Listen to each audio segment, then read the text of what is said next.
সকল প্রশংসা আল্লাহ তাআলার জন্য, যিনি আমাদেরকে অনেক ব্যস্ততা পিছনে রেখে আল্লাহর বিধান পালনের জন্য মসজিদে উপস্থিত করেছেন। এর জন্য আল্লাহর প্রশংসা করি আলহামদুলিল্লাহ।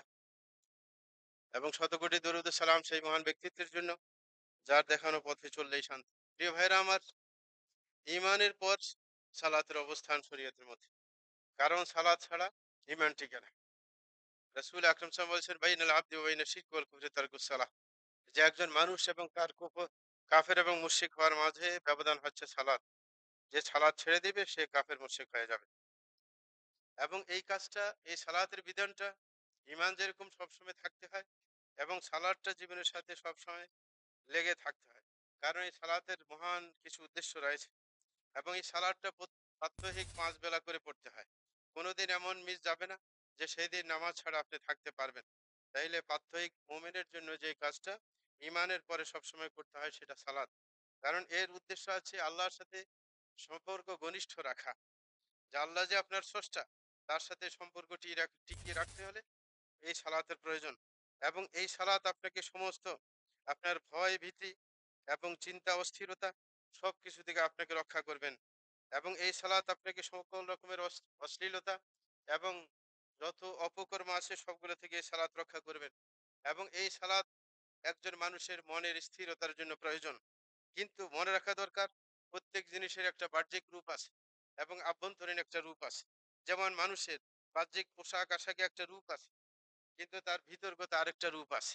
এখানে অনেকে বলে লোকটা দেখতে ফর্সা হলেও তার অন্তর কালা। ঠিক না? এরকম বলে থাকে। তাইলে তার উপরের একটা রূপ আছে, ভিতরের একটা রূপ আছে। একজন কাফের মুশরিক যতই সুন্দর কথা বলুক না কেন, কিন্তু তার অন্তর নাপাক অপবিত্র।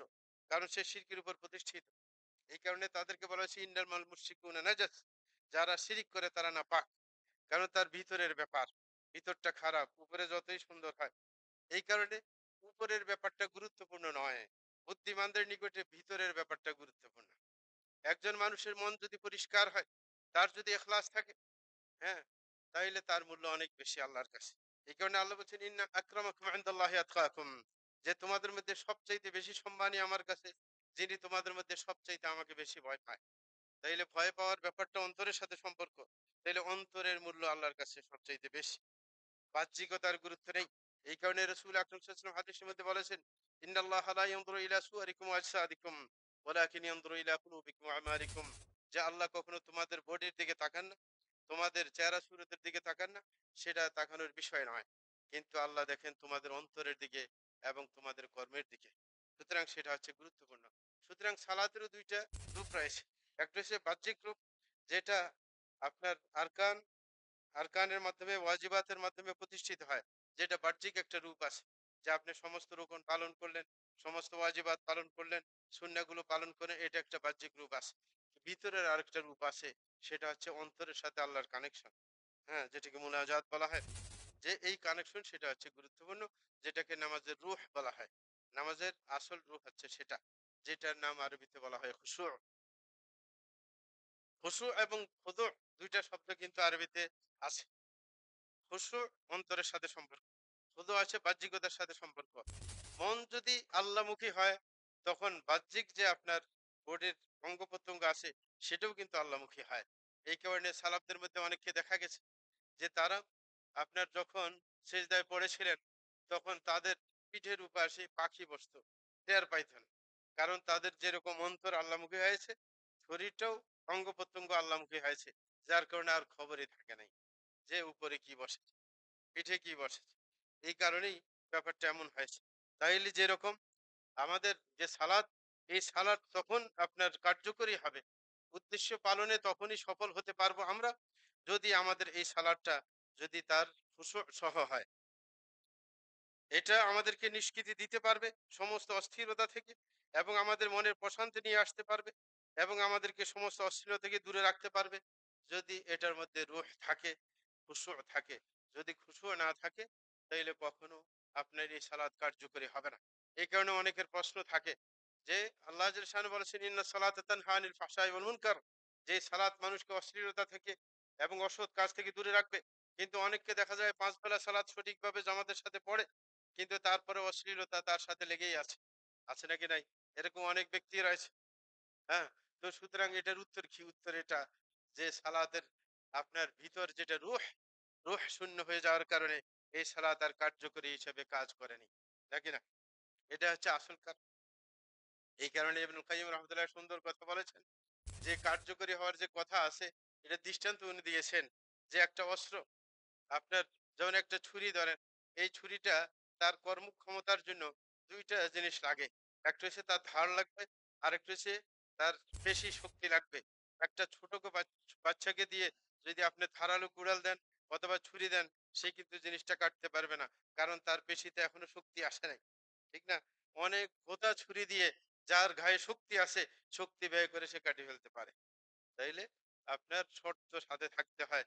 যদি আপনার সালাতের যে শর্ত, যে খুশু থাকার দরকার, সেটা যদি না থাকে, তাইলে সেটা কার্যকরী হবে না, এটাই স্বাভাবিক। এই কারণে আল্লাহ জাল্লা শানু কোরআন মাজিদের মধ্যে সালাতের আদায়ের কথা বলেননি, সালাতের কায়েম করার কথা বলেছেন। কি কায়েম করতে বলেছেন? আকিমুস সালাহ, নাকি নাকি বলছেন আব্দুস সালাহ? এটা বলেন নাই, আকিমুস সালাহ বলেছেন। একামত মানে পূর্ণাঙ্গ রূপে তার বাহ্যিক ভিতরের দিক কমপ্লিট ভাবে বাস্তবায়ন করা, সেটা হচ্ছে সালাদকে বাস্তবায়ন করা। সুতরাং এটা হচ্ছে আসল, যে তার যেরকম ফরজগুলো আপনাকে আদায় করতে হবে, তার শর্তগুলো যেরকম আদায় করতে হবে, ওয়াজিবগুলো আদায় করতে হবে, সুন্নতগুলো আদায় করতে হবে, তেমনি ভাবে এই সালাতের মধ্যে খুশু থাকতে হবে। যদি কমপ্লিট পাওয়া যায়, তাইলে আপনার সালাত কায়েম করা হবে, না হলে কায়েম করা হবে না। এটা হচ্ছে কথা। কিন্তু আমাদের দেশে উল্টা আরো ব্যাখ্যা দেয়, হ্যাঁ, রাজনৈতিক ব্যাখ্যা, সেটার দিকে আমরা যাব না। কিন্তু কায়েম করার আসল মানে হচ্ছে এটা, যে পরিপূর্ণভাবে সালাতের শর্ত রোকন, হ্যাঁ, এবং খুশু সবকিছু যদি কায়েম করা যায়, সবকিছু যদি বাস্তবায়ন করা যায়, তখনই সালাতটা কায়েম হবে। হ্যাঁ, এটা হচ্ছে কথা। এই কারণে আল্লাহ আদেশ করতে সেইভাবে বলেছেন, যে একামতের কথা বলেছেন, পূর্ণাঙ্গ রূপে প্রতিষ্ঠিত করা, সেটা হচ্ছে উদ্দেশ্য। এবং এই খুশু যে ব্যাপারটা, মনোযোগ, আল্লাহমুখী চিন্তা থাকা সালাতের মধ্যে, এই যে খুশু, এটা কোনো এখতিয়ারি বিষয় না। কেউ বলতে পারে না এটা আমার ইচ্ছাকৃত বিষয়, যে আমার খুশু থাকলে থাকলো, না থাকলে না থাকলো। ব্যাপারটা এমন না। এই খুশুটা কিন্তু বাধ্যতামূলক শরীয়তে। এই কারণে আল্লাহ জাল্লা শানু যার খুশু নেই তার নিন্দা করেছে। আল্লাহ জাল্লা শানু বলেছেন ওয়াস্তাঈনু বিস-সাবরি ওয়াস-সালাহ ওয়া ইন্নাহা লাকাবীরাতুন ইল্লা আলাল খাশিঈন, যে তোমরা যেই কোনো তোমাদের সমস্যায়, হ্যাঁ, দুইটা জিনিসের যদি মাধ্যম গ্রহণ করো, তাহলে সেই কাজটা সহজ হয়ে যাবে। আপনি যেই কোনো সমস্যায় ভুগেন না কেন, দুইটা জিনিসের মাধ্যম গ্রহণ করার জন্য আল্লাহ বলেছেন, সেটা হচ্ছে একটা ধৈর্য, আর একটা হচ্ছে সালাতের। এই কারণে রাসূল আকরাম সাল্লাল্লাহু আলাইহি ওয়াসাল্লাম কানা ইযা হাযাবাহু আমরুন ফাজিআ ইলা সালাহ, রাসূল আকরাম সাল্লাল্লাহু আলাইহি ওয়াসাল্লামের জন্য দুনিয়ার কোনো জিনিস যদি কঠিন হয়ে পড়তো, তিনি দ্রুত সালাতে দাঁড়িয়ে যেতেন, কারণ তিনি ধৈর্যের এবং সালাতের সহযোগিতা নিতেন। এই কারণে আল্লাহ বলেন তোমরা সাহায্য নিবে কিসের? ধৈর্যের এবং সালাতের। পাশাপাশি বলছেন ওয়া ইন্নাহা লাকাবীরাতুন ইল্লা আলাল খাশিঈন, কিন্তু সালাত, যে বারবার সালাতের সহযোগিতা নেওয়া এবং ধৈর্য ধরা, এটা কিন্তু সকলের ব্যাপারে সহজ হবে না। শুধু ওই ব্যক্তিরা যারা সালাতের মধ্যে খুশু রক্ষা করতে পারে, মনোযোগ রক্ষা করতে পারে, তাদের জন্য সালাত পড়া সহজ। কিন্তু সালাত পড়া না হলে কঠিন হয়ে যাবে। অনেকে আপনার তাহাজ্জুদ সালাত আদায় করতে পারেন না, তার জন্য তাহাজ্জুদ সালাত আদায় করা কিন্তু কঠিন। এমনকি একজন ব্যক্তি দেখা যায় যে অসুস্থতার কারণে পুরা রাত জেগে আছে, অথবা কোনো কারণবশত, হ্যাঁ, সে ঘুমাতে পারছে না, হ্যাঁ, কোনো চিন্তা বিষণ্ণতার কারণে, কিন্তু সে ওই টাইমে উঠে তাহাজ্জুদের সালাত আদায় করে না। তার সালাতটা আদায় করা কঠিন কেন? কারণ তার মধ্যে খুশু নেই। যার মধ্যে খুশু আছে, তার জন্য সালাত আদায় করা সহজ বেশি। তা আল্লাহ বলছেন ধৈর্যের এবং সালাতের সহযোগিতা নিতে। আবার বলে রাখলেন যার মধ্যে খুশু নেই, তার জন্য কিন্তু কাজ এটা করা কঠিন। একজনে বলবেন যে এটা তো সহজ ব্যাপার, ধৈর্য ধরবো, সালাতে দাঁড়িয়ে যাব, কাজ হয়ে যাবে। না, ওই যে খুশু না থাকলে আপনার আমার জন্য ব্যাপারটা কঠিন হয়ে যাবে। এরকম ভাবে অন্য আয়াতে বলেন ওয়া ইন কানাত লাকাবীরাতুন ইল্লা আলাল্লাযীনা হাদাল্লাহ, যে এই সালাতটা কঠিন, তবে যেই ব্যক্তিকে আল্লাহ হেদায়েত দিবেন তার জন্য কঠিন হবে না। তো যাকে আল্লাহ হেদায়েত দিবেন সঠিক, সে অবশ্যই তার মধ্যে খুশু আসবে, আর খুশু আসলেই তার জন্য সেটা আদায় করা সহজ হবে। তাইলে যিনি আপনার, যার মধ্যে খুশু না, সে হচ্ছে আল্লাহর দৃষ্টিতে নিন্দিত। এরা থেকে বোঝা যায় যে খুশু সালাতের মধ্যে বাধ্যতামূলক। এরকম ভাবে আল্লাহ শানু খুশু এর যে বাধ্যতামূলকের ব্যাপারটা যেরকম আছে, পাশাপাশি এর সাথে জান্নাতকে কানেক্টিং করে দিয়েছেন এবং সফলতাকে খুশু এর সাথে সম্পৃক্ত করে দিয়েছেন। আল্লাহ বলেন কাদ আফলাহাল মুমিনুন আল্লাযীনা হুম ফি সালাতিহিম খাশিউন। আল্লাহ শানু বলেন সেই মুমিনরা সফল কাম, যারা সালাতের মধ্যে খুশু রক্ষা করতে পারে তারাই হচ্ছে সফল কাম। তাইলে সাধারণ সালাতে সফলতা আসে না, খুশু তাদের মধ্যে থাকতে হবে। পরিশেষে অনেকগুলা বৈশিষ্ট্যের কথা আল্লাহ উল্লেখ করে তারপরে ফলস্বরূপ বলেছেন উলাইকা হুমুল ওয়ারিথুন আল্লাযীনা ইয়ারিথুনাল ফিরদাউসা হুম ফিহা খালিদুন। আল্লাহ জাল্লা শানু এই সমস্ত বৈশিষ্ট্য বলার পর যার প্রথমটাই হচ্ছে খুশু সহ সালাত আদায় করা, এটা বলার পর বলছেন এরাই একমাত্র জান্নাতুল ফেরদাউসের অংশীদার হবে। এরাই একমাত্র জান্নাতুল ফেরদাউসের অংশীদার হবে। তাইলে এর বিপরীতার্থে বোঝা যায় যে যেই ব্যক্তি আপনার সালাতের মধ্যে খুশু রক্ষা করবে না, সেই ব্যক্তি জান্নাতের অংশীদার হতে পারবে না। এই কারণে এটা থেকেও বোঝা যায় যে সালাতের জন্য খুশু বাধ্যতামূলক। আর এই সালাতের খুশু রক্ষা করার জন্য শরীয়তের মধ্যে অনেকগুলো পলিসি অবলম্বন করা হয়েছে যেন কোনোভাবে সালাতের খুশু নষ্ট না হয়। তার মধ্যে অনেকগুলো কাজকে শরীয়তে নিষেধ করা হয়েছে যেন সালাতের খুশু নষ্ট না হয়।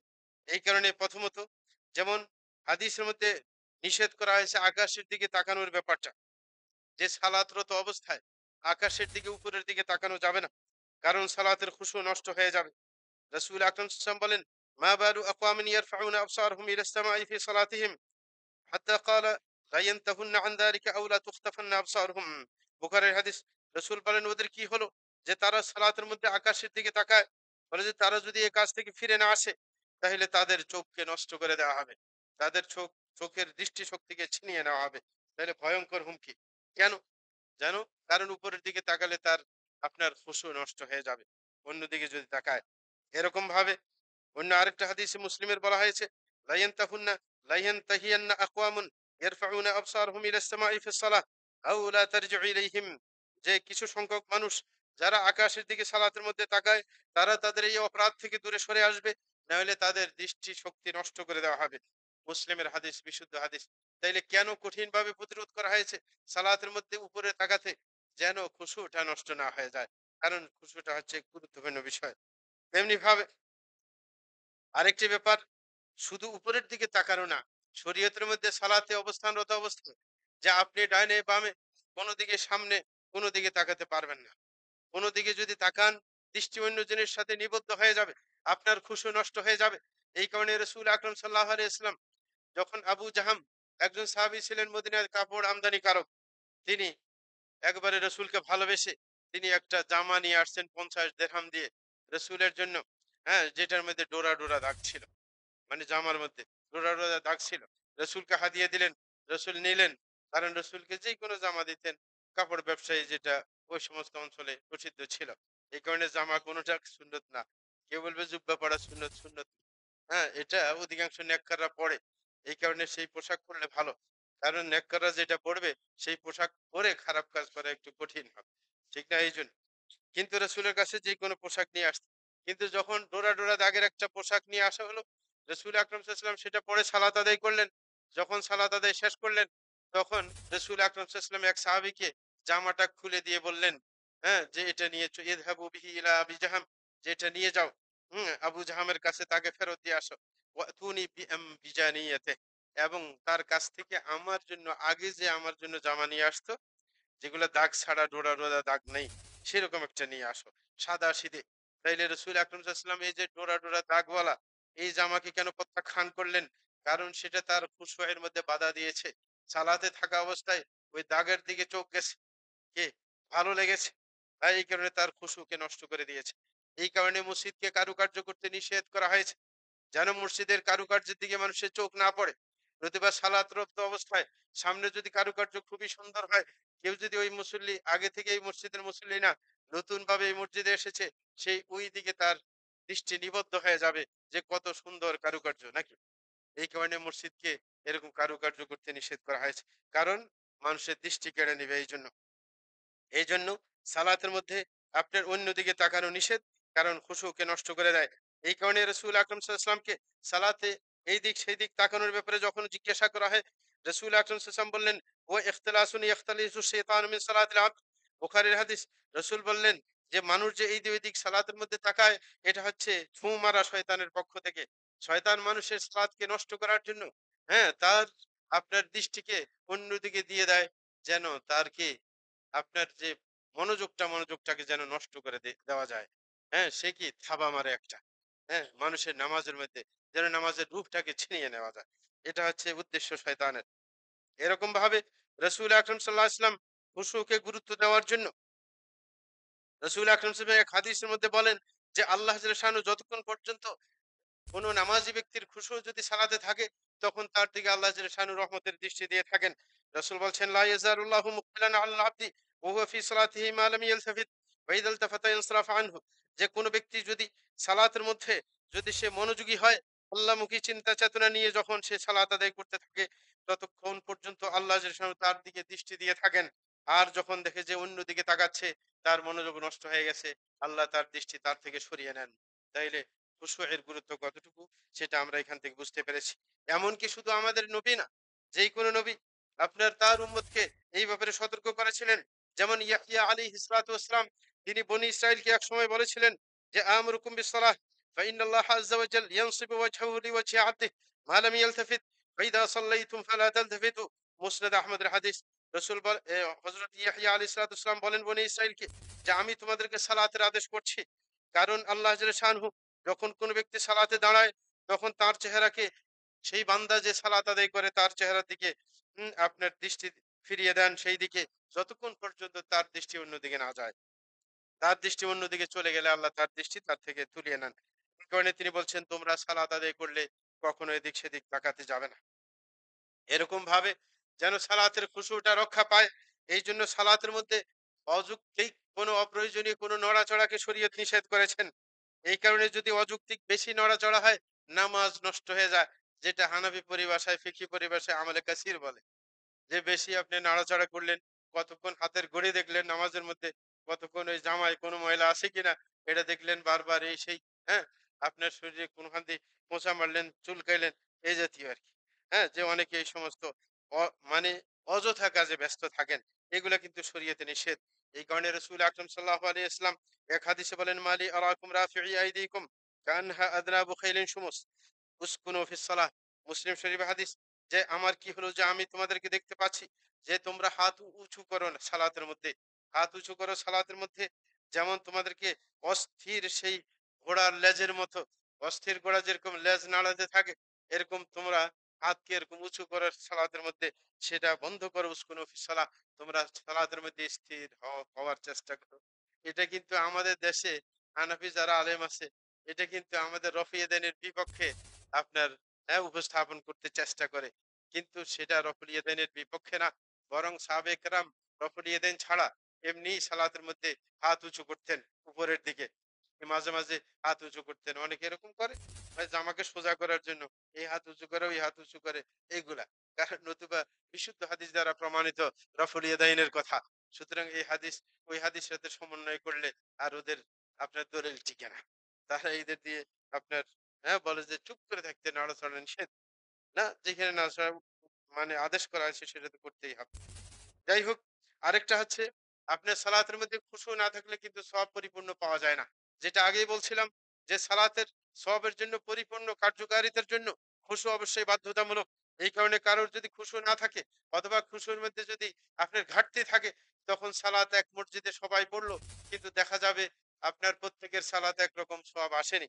রাসূল আকরাম সাল্লাল্লাহু আলাইহি ওয়াসাল্লাম বলেন إن الرجل لا ينصرف وما كتب له إلا عشر صلاته تسعها ثمنها وسبعها سدسها خمسها ربعها ثلثها نصفها। আবু দাউদের হাদিস। রাসূল আকরাম সাল্লাল্লাহু আলাইহি ওয়াসাল্লাম বলেন যে একজন ব্যক্তি সে সালাম ফিরিয়ে আপনার সালাত শেষ করে কিন্তু দেখা যাবে যে তার পুরা সালাতের সওয়াব মেলেনি। কখনো এমন হবে যে তার সালাতের কখনো ১/১০ সওয়াব মিলেছে, কখনো ১/৯ মিলেছে, কখনো ১/৮ মিলেছে, অথবা ১/৭ তার সওয়াব মিলেছে, অথবা ১/৬ মিলেছে, অথবা ১/৫ মিলেছে, অথবা ১/৪ মিলেছে, অথবা ১/৩ মিলেছে, অথবা অর্ধেক সালাতের সওয়াব মিলেছে, পুরো সালাতের সওয়াব মিলে নাই। কারণ পুরো, হ্যাঁ, সালাতের মধ্যে খুশুকে ঠিক রাখতে পারেনি।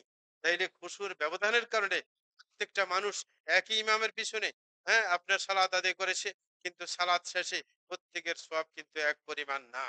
এমনও পাওয়া যায় যে তার কোনো সওয়াবই মিলেনি। তার কোনো সওয়াবই মিলেনি, দায়িত্ব আদায় হয়েছে। কবুলিয়তের ব্যাপার সর্বশেষ আলোচনা করব। তো সুতরাং সওয়াবের ঘাটতির একটা ব্যাপার সাথে সম্পর্কিত, সেটা হচ্ছে খুশুয়ের সাথে। সুতরাং খুশু যে কত বেশি গুরুত্বপূর্ণ সেটা আমাদের খেয়াল করতে হবে। খুশু যেন নষ্ট না হয়ে যায়, আরেকটা জিনিস শরীয়তে নিষেধ করা হয়েছে। সেটা হচ্ছে যে কখনো যদি আপনার মলমূত্রের চাপ আপনি অনুভব করেন, তখন সালাতে ঢুকবেন না।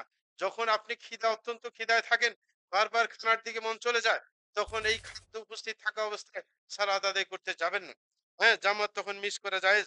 রাসূল আকরাম সাল্লাল্লাহু আলাইহি ওয়াসাল্লাম বলেছেন মুসলিমের হাদিস, লা সালাতা বিহাদরাতি তাআম ওয়ালা হুয়া ইউদাফিউহু আল আখবাথান। রাসূল বলছেন যে খাদ্য যখন উপস্থিত থাকে, একজন ব্যক্তি এবং ক্ষুধার্ত, সে বারবার সালাতে তার মন ছুটে যায়, খাদ্যের দিকে মন যায়, হ্যাঁ, তখন তার সালাতে উপস্থিত হওয়ার দরকার নেই। সে খাবার খেয়ে নিবে, তারপরে সালাতে যাবে। কিন্তু অনেকে এটার আপনার মানে মূল যে সূত্র সেটা বুঝতে পারে না। এরকম আরেকটা বলেছেন যে কোন ব্যক্তি যেন সালাতে উপস্থিত না হয় যখন মলমূত্রের চাপ সে অনুভব করে। কারণ সালাতের মধ্যে বারবার মলমূত্র বেরিয়ে আসতে চাইবে, সে প্রেসার দিয়ে থামাতে চাইবে, এইভাবে সে যুদ্ধ করতে করতে তার সালাত শেষ করবে। এরকম যেন না হয়, কারণ তার খুশু নষ্ট হবে। কিন্তু এটার একটা সূত্র আছে। অনেকে মনে করেন একটু প্রস্রাবের কথা মনে পড়ছে, এখান দিয়ে জামাতে দাঁড়িয়ে যাচ্ছে, যে প্রস্রাব সেরে নেই, অথবা খানা সামনে চলে আসে, ভালো খাবার খেয়ে নেই। না, এটা হচ্ছে কখন যদি এমন পর্যায়ের খিদে থাকে যে নামাজে কোনোভাবে মনকে আপনার স্থির রাখা সম্ভব হবে না, খিদার জ্বালায় বারবার খাবারের দিকে মন যাবে, সেই পরিস্থিতি যদি সৃষ্টি হয়, খিদা যদি এত প্রবল হয়, তাহলে কিন্তু খাদ্য আগে খেতে হবে। কিন্তু হালকা যে মনে নামাজে ঢুকে গেলে আর খিদের কথা মনে থাকবে না, হুম, এরকম হইলে আপনি আগে নামাজ নষ্ট করে খাবার খাইতে আপনাকে বলে নাই।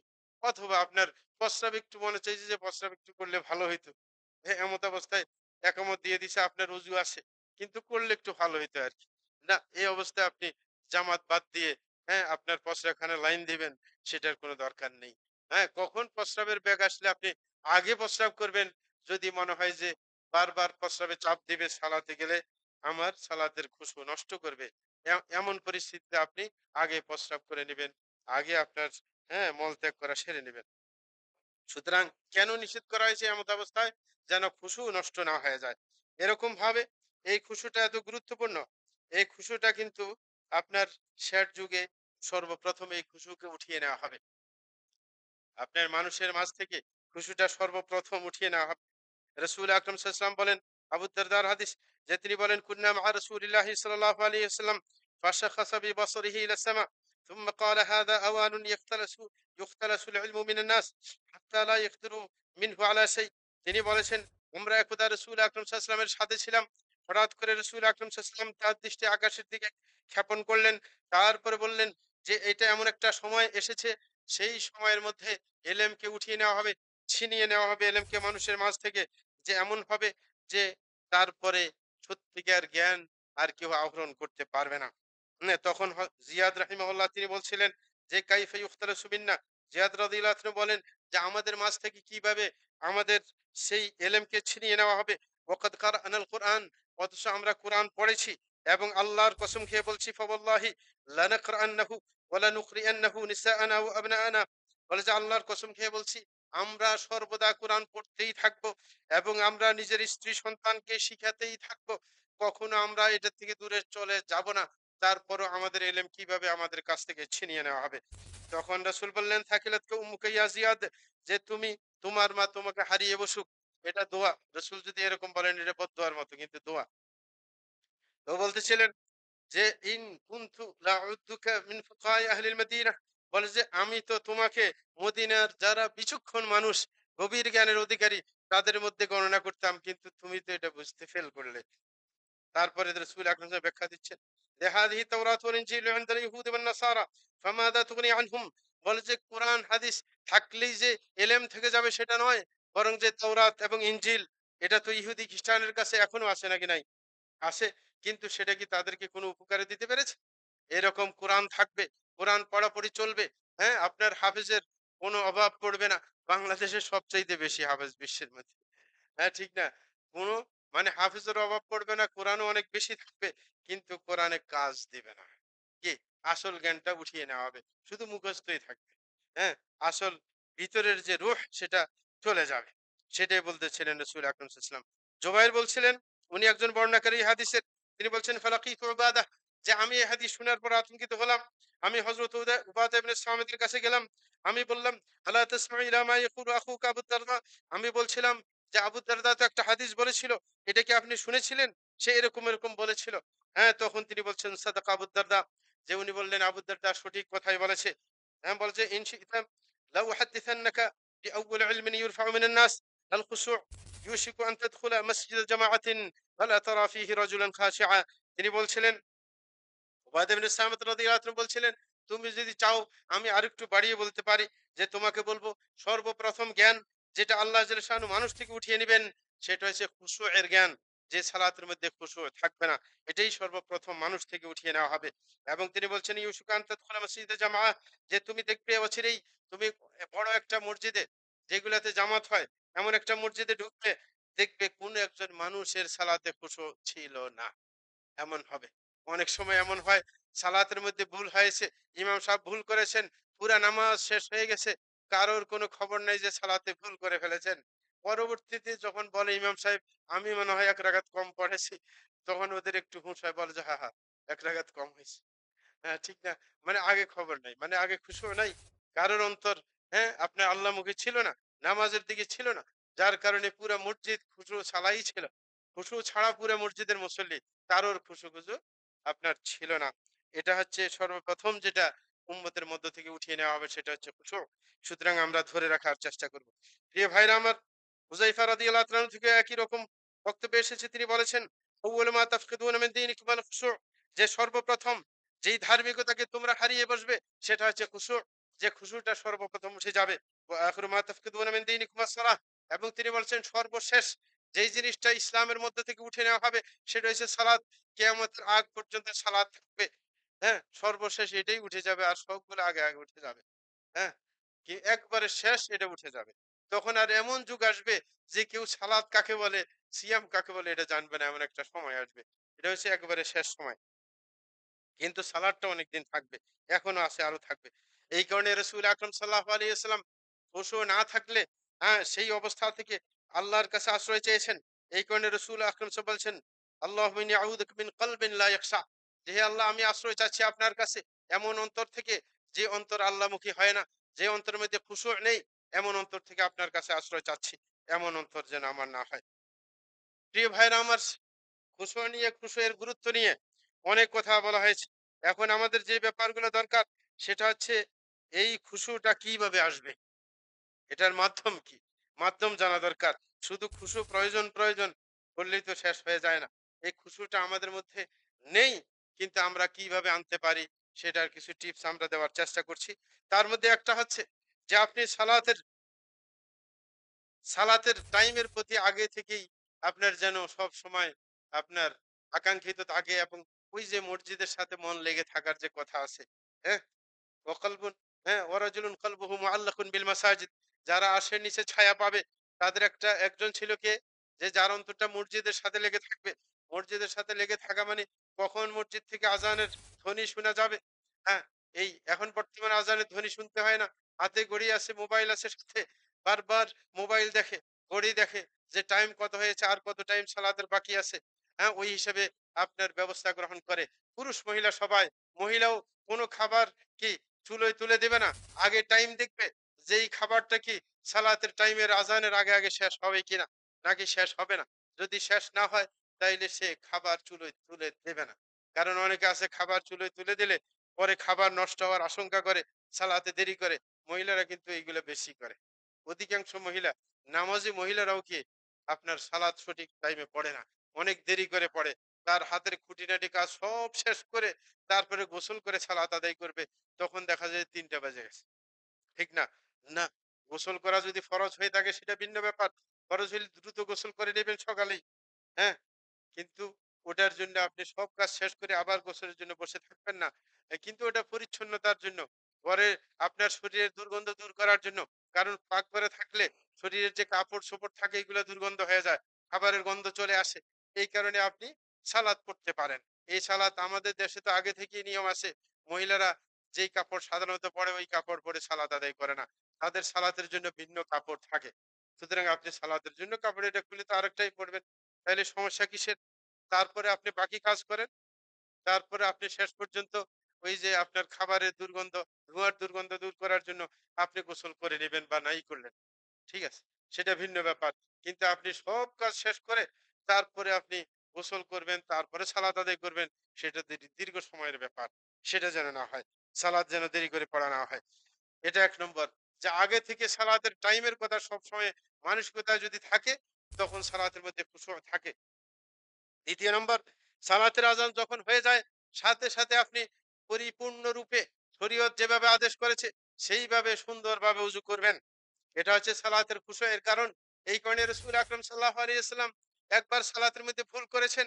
তারপরে রাসূল আকরাম সাল্লাল্লাহু আলাইহি ওয়াসাল্লাম সবাইকে জিজ্ঞাসা করেছেন যে, "তোমাদের কেউ পবিত্রতায় কোনো গন্ডগোল করেছে? যে তোমাদের পবিত্রতার মধ্যে গন্ডগোল থাকার কারণে ওটার প্রভাব আমার উপর পড়েছে।" তাইলে পবিত্রতার মধ্যে যদি গোঁজামিল থাকে, সঠিকভাবে পবিত্রতা আদায় না করে, যে মলমূত্র ত্যাগ করেছে, পবিত্রতা ভালো করে অর্জন করেনি, অজু করতে গিয়ে সঠিকভাবে অজু করেনি, যদি এমন হয়, তাইলে এটার প্রভাব কিন্তু সালাতের উপর পড়বে, সালাতের খুশু নষ্ট হয়ে যাবে। তাইলে পরিপূর্ণরূপে শরীয়ত সম্মতভাবে অজু করা, সেটাও খুশু রক্ষা করার আরেকটি কারণ। আরেকটা কারণ হচ্ছে যে বেশি, বেশি আল্লাহর জিকির করতে থাকবেন। যদি সবসময় আল্লাহর জিকির আপনার মধ্যে থাকে, তাইলে আপনার খুশু থাকবে। কারণ সালাতের আসল উদ্দেশ্য হচ্ছে আল্লাহকে স্মরণ রাখা। আল্লাহ বলেন ওয়াকিমিস সালাতা লিযিকরি, যে সালাত কায়েম করো আমার স্মরণকে অটুট রাখার জন্য। সুতরাং আপনি যদি সর্বদা জিকিরে ফিকিরে থাকেন, তাইলে আপনি সালাতের মধ্যেও আপনার সেই চেতনাকে রক্ষা করতে পারবেন। সবসময় আল্লাহমুখী চিন্তা আপনার মধ্যে থাকবে। প্রিয় ভাইরা, আরেকটা কাজ হচ্ছে সালাতের খুশু ঠিক রাখার জন্য দ্রুত মসজিদে চলে আসা। যে আজান, মসজিদে গেলেই যেন আজান দেওয়া হয়, এমন যেন না হয় যে আমি আজানের পর জামাতের আগে মসজিদে যাব বা ২-১ রাকাত চলে গেলে যাব। তাইলে যেই কাজে আমি ব্যস্ত ছিলাম, সেই কাজের কথা বারবার সালাতের মধ্যে মনে আসবে। আর যদি আপনি আগেই উজু করে রেডি হয়ে যান, আজান দেওয়ার সাথে, সাথে মসজিদে চলে যান বা আজানের আগেই মসজিদে চলে আসেন টাইম মতো। তারপরে আপনি উজু করলেন, তারপরে আপনি পাশাপাশি মসজিদে ঢুকে আপনি সুন্নত নামাজ পড়লেন। পড়ে তারপরে ইচ্ছা করলে কোরআন পড়লেন, জিকির আজকার করলেন, মানে আল্লাহমুখী থাকলেন। তারপরে যদি আসল সালাত শুরু হয়, ফরজ সালাত, তাইলে কি আপনার ধ্যান কি অন্যদিকে যাবে? কারণ আগে থেকে তো মনকে কন্ট্রোল করে রেখেছেন আপনি। আপনি তো আগেই আল্লাহমুখী করে রেখেছেন। এই কারণে আপনি যদি আগে আসেন, আগেই যে সুন্নতগুলো আদায় করেন, এই কারণে তো হাদিসের মধ্যে এসেছে, যখন কোন ব্যক্তির ফরজের মধ্যে ঘাটতি দেখা দিবে, তখন আল্লাহ জাল্লা শানহু বলবেন, "হাল লাহু মিন তাতাওwu", যে তার কোন নফল নামাজ আছে কিনা, সেগুলো দিয়ে ঘাটতি পূরণ করা হবে। নাকি এগুলো হচ্ছে আনুষঙ্গিক, সেইগুলা মূল নামাজের পরিপূর্ণতা নিয়ে আসে। কারণ আপনি যদি নফল সালাতের মধ্যে উৎসাহী বেশি হন অন্য নামাজের প্রতি, তাইলে আল্লাহমুখী চিন্তা সবসময় আপনার মধ্যে থাকবে। তাইলে ফরজ সালাতটা সঠিকভাবে আপনি আদায় করতে পারবেন। এই কারণে তাড়াতাড়ি মসজিদে আসা এবং সুন্নত আদায় করে বসে, বসে আল্লাহর কাছে দোয়া করা। কারণ ৩ জায়গায় দোয়া কবুল করা, দোয়া ফেরত দেওয়া হয় না। তার মধ্যে একটা হচ্ছে কি বাইনাল আযানি ওয়াল ইকামা। আযান একামতের মধ্যবর্তী সময়ে যদি দোয়া করা হয়, সেই দোয়া ফেরত দেওয়া হয় না। আমাদের অনেকের অনেক সমস্যা থাকে। কিন্তু আমরা সেই সমস্যার সমাধানের জন্য আল্লাহর কাছে ধরনা দেই না। আল্লাহই তো একমাত্র আপনার সমস্যা দূর করতে পারেন, না আর কেউ করবে? তা আল্লাহই করবে। এই কারণে আপনি যদি আগে সময় মতো আসেন, সুন্নত পড়ে আপনি সময় পাবেন। আযান একামতের মধ্যবর্তী এই লম্বা সময়ে আপনি তারপরে আল্লাহর কাছে দোয়া করতে পারেন আপনার সমস্যা নিয়ে, দেশের সমস্যা নিয়ে। প্রিয় ভাইরা, আরেকটি কারণ যে সালাতের মধ্যে খুশু রক্ষা করার, সেটা হচ্ছে ইমামের কাছে অবস্থান করার চেষ্টা করবেন। ইমামের পিছনে দাঁড়ানো, ১ম কাতারে চলে আসা। তাহলে আপনি অন্যের দিকে দৃষ্টি যাবে না। কারণ মানুষ আছে এমন, যে যদি সে পিছের কাতারে থাকে, সামনের লোকের নড়াচড়ার দিকে তার দৃষ্টি যায়। নাকি না? হ্যাঁ, এই কারণে আপনি আগে চলে আসবেন। ১ম কাতারে অবস্থান করবেন। তাইলে আপনার খুশু রক্ষা করা একটু সহজ হবে। সালফে সালেহিনদের মধ্যে অনেক এমন ছিল, যেমন সাঈদ বিন মুসাইয়্যিব রাহিমাহুল্লাহ, তার ব্যাপারে বলা হয় যে তিনি কখনো সালাতের মধ্যে কারোর পিঠ দেখেন নাই। কে? মানে সবসময় তিনি ১ম কাতারে ছিলেন, দেয়াল চোখে পড়েছে, মানুষের পিঠ চোখে পড়ে নাই। নাকি না? হ্যাঁ, তো এইভাবে। তো আগে ইমামের নিকটবর্তী দাঁড়ানোর চেষ্টা করতে হবে। আরেক নম্বর যেটা খুশু ধরে রাখার বিষয়, সেটা হচ্ছে নামাজের মধ্যে ধীর ও স্থিরতা অবলম্বন করতে হবে। ধীর ও স্থিরতা অবলম্বন না করলে অন্তরের মধ্যে অস্থিরতা কাজ করবে। ধীর স্থিরভাবে আপনি রুকু দিবেন, ধীর স্থিরভাবে সেজদা দিবেন, ধীর স্থিরভাবে রুকু সেজদার মাঝখানে দাঁড়াবেন। নাকি? রুকু দিয়ে উঠে দাঁড়াবেন। ২ সেজদার মাঝখানে ঠিকভাবে বসবেন স্থিরতার সাথে। তাইলে আপনার কি মনকে আপনার নিয়ন্ত্রণ করা আপনার জন্য সহজ হবে। যদি আপনি হুলস্থুল করেন, তাইলে নিয়ন্ত্রণ করা সহজ হবে না। প্রিয় ভাইরা, আরেকটি মাধ্যম যে আপনার মধ্যে খুশু নিয়ে আসার, সেটা হচ্ছে আপনি যেটা পড়বেন সেই পড়াগুলো, যেই সূরাগুলো আপনি পড়বেন, যতই একজন মানুষ হাফেজ হওয়া সত্ত্বেও পুরা কোরআন সে সবসময় সালাতে আদায় করে না। যেটা সবচাইতে বেশি মুখস্থ তার, সেটাই কিন্তু আদায় করে। নতুবা অনেক হাফেজ সাহেব ইমাম আছে না নাকি নাই? এই হাফেজ সাহেব কি পুরা কোরআন থেকে সবসময় পড়ে? না, তাকেও দেখবেন কিছু, কিছু জায়গা তার চয়ন করা আছে, সেটাই সে বারবার সালাতের মধ্যে রিপিট করার চেষ্টা করে। সুতরাং আপনি যেটা নিজে পড়বেন, নিজে যেই সূরাগুলো জানেন, এগুলোর অর্থ ভালোভাবে পড়ে নিবেন এবং সালাতের মধ্যে সেই অর্থের দিকে খেয়াল দিবেন। তাইলে মনের স্থিরতা রক্ষা পাবে এবং দেখবেন ইমাম সাহেব আপনার যেই সূরাটা বারবার পড়ে, কোরআন শরীফ থেকে সেই সূরা বের করে, আপনি ওই সূরার অর্থ এবং এটার কি অবশ্যই তাফসীর বুঝে নেওয়ার চেষ্টা করবেন, যেন ইমাম সাহেব পড়ার সময় সেই দিকে আপনার খেয়াল যায়, সেটার অর্থের দিকে। তাইলে আপনার খুশু রক্ষা করা সহজ হবে। যেমন আপনার প্রত্যেক জুমার দিনে রাসূল আকরাম সাল্লাল্লাহু আলাইহি ওয়াসাল্লাম সূরা আপনার সাব্বিহ ইসমা রাব্বিকাল আলা এবং সূরা গাশিয়া, কি হাল আতাকা হাদিসুল গাশিয়া, এগুলা বেশি পড়তেন। সুতরাং জুমার নামাজের মধ্যে ইমাম সাহেবরা, আরব দেশে এগুলাই পড়া হয়, যদিও আমার দেশে এটার প্রতি গুরুত্ব দেওয়া হয় না, এটা সুন্নাহ নিয়ম। হ্যাঁ, তো সুতরাং এই ২ টা সূরা, সেগুলো আখিরাতমুখী সূরা কিন্তু পরকালমুখী। সুতরাং সেটার অর্থ অনুধাবন করে যদি আপনি সেটার অর্থ ভালোভাবে জানেন, বুঝেন, তখন ইমাম সাহেব পড়ার সাথে, সাথে ওই অর্থের দিকে আপনার মন যাবে। আপনার মনটাকে নিয়ন্ত্রণ করা সহজ হবে। প্রিয় ভাইরা, এরকমভাবে আপনি নামাজের মধ্যে যেই আযকারগুলা পড়বেন, যেই দোয়াগুলা পড়বেন, প্রত্যেকটার অর্থ অনুধাবন করার চেষ্টা করবেন। হ্যাঁ, প্রত্যেকটার অর্থ জেনে নিবেন যে আপনি কি বলছেন মুখ দিয়ে। তাহলে আপনার মনকে স্থির রাখা সম্ভব হবে।